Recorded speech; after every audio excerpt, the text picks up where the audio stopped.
tuungane sasa hapo kuelekea mechi ya timu ya taifa ya Tanzania Taifa Stars ambayo ipo kule nchini Morocco kukabiliana dhidi ya timu ya taifa ya Morocco. Nipo na mashabiki wa soka kutoka katika mamlaka ya mji mdogo wa Katoro ili kuweza kufahamu maoni yao kuelekea katika mechi hiyo ambayo itachezwa usiku wa tarehe 25 saa 6:30 kwa saa za Afrika ya Mashariki. Bana, tuambie unaitwa nani na timu ya taifa inacheza na Morocco, maoni yako ni yapi? Kwa majina naitwa Isa Samsoni, mkazi wa Katoro.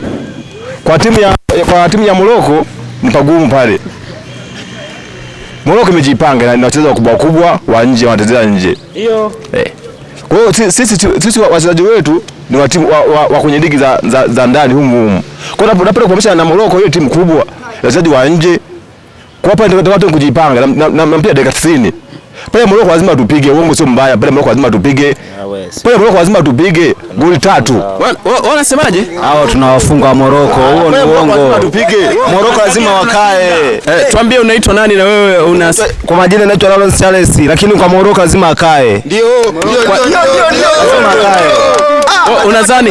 Haya, tumsikilize sasa. Unadhani kwa nini timu ya taifa ya Tanzania unadhani itapata ushindi? Sisi tumejipanga. Timu ya taifa Tanzania imejipanga. Kwanza tuna wachezaji pia ni wazuri. Wakina Samatta wametoka nje, wapo. Wakina Mzize wapo. Vijana bado ni wachanga. Wakina Kibu Dennis wapo. Wakina Faisali wapo. Wale ni vijana ambao bado wanachipukia, bado wanajituma. Hawezi akachomoka. Sasa Morocco, sisi tuwaogope Morocco. Morocco atakaa.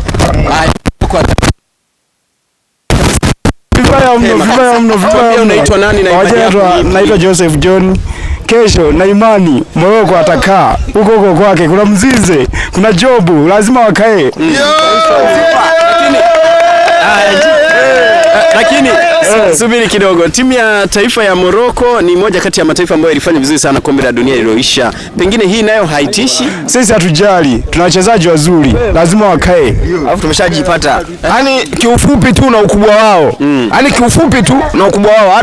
Wao wamefanya vizuri, wao hawajafanya vizuri, lakini kwa sisi tuna imani kwamba timu yetu tunaiombea. Mpira unaduru. Tunaiombea na tuko kwenye mfungo huu, lakini tunazidi kuiombea iendelee kupata mafanikio mazuri. Mimi ni Mtanzania halisi, lakini kwa timu kama Morocco kwa sema kweli, pale kwa Morocco imejipanga. Morocco pale lazima tupige. Uongo lazima tupige pale. Huyu ni mshabiki wa Morocco kama ulikuwa hujajua. Huyo sio mtazamaji, ndivyo hivyo mashabiki wa soka wanavyopishana kwenye mtazamo. Wapo wanaoamini kwamba timu ya taifa ya Tanzania itapata ushindi, lakini wapo wanaoamini kwamba taifa la Morocco linatuzidi kidogo kwenye soka, na hivyo ndivyo imani yao. Tusubirie dakika 90 zitatoa maamuzi. Mimi ni Emmanuel Kema, endelea kutufollow kwenye mitandao yetu ya kijamii, Instagram Vibes FM Radio, lakini pia Facebook ni Vibes, na TikTok tunafahamika hivyo Vibes. Kule YouTube tunafahamika kama Vibes TV. Tusubscribe lakini pia utufollow. Amina sana.